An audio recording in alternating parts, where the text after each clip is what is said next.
security guard caught a snake in our apartment complex and delivered it straight to my door. I was just about to scream when floating comments cut in. The male lead got dumped and turned back into his real form just to spy on his girlfriend, and he actually got caught? This is funny as hell. He got dumped and his girlfriend hates him. He's probably gonna cry himself to sleep. Aw, poor little snake can't curl up on his girlfriend tonight. The big black snake looked pitiful in the guard's hands. It secretly sized me up with its slit pupils. I tried holding out my hand, and the black snake stared in disbelief. 2 seconds later, it obediently rubbed its head against my fingers. The moment the guard let go, the black snake shot up from my wrist at lightning speed and wrapped around me tightly. The floating comments popped up again. Miles isn't even worried about scaring Olivia, huh? You can't blame him. 10 guards chased him halfway across the complex and hit him with their batons. Even a handsome snake man would lose his fight after that. Yeah, getting hit more than 10 times is harsh. If Miles weren't ridiculously lucky, Olivia would already be moving on to someone else. At the same time, the guard said, "Miss, you're free to keep pets, but you can't let a snake that big just wander around. You're gonna scare somebody. If I hadn't suddenly remembered seeing this snake sunbathing by your window earlier, we would have killed your pet and made a pair of boots out of it." As soon as the black snake heard that, it shuddered and dove straight down my collar. Whoa, not fair. I want Miles's point of view. Me too.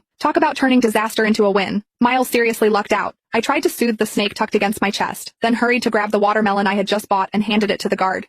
"I'm really sorry. It won't happen again. Here, it's so hot out. Have some cold watermelon." The guard looked a little happier with the watermelon in his hands. He gave me a few reminders and left. I was about to close the door when I felt the black snake burrow deeper. It even flicked its tongue. Damn it. Breaking up with Miles Richardson really was the right call. This jerk of a snake man pretended to be a normal human while dating me, and he wouldn't even let me touch him. Yet when he wanted to take advantage of me, he never once hesitated. I tried to pull the snake out, but it stubbornly wriggled farther in. That slippery, warm sensation glided over my skin. I had felt it in my dreams more times than I could count. Now, I seriously suspected those weren't dreams. The black snake refused to come out.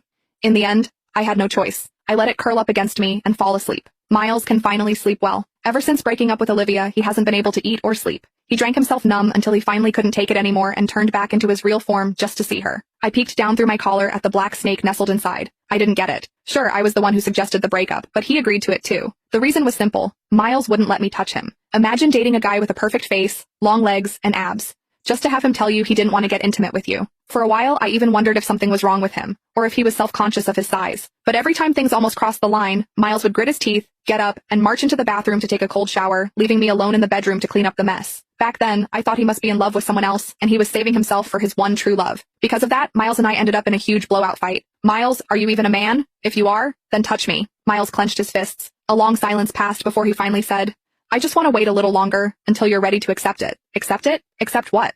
What was there to hesitate about?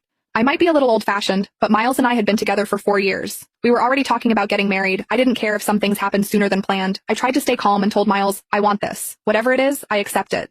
But Miles just held his head and crouched. "Just wait a little more." I had waited 4 years. That day,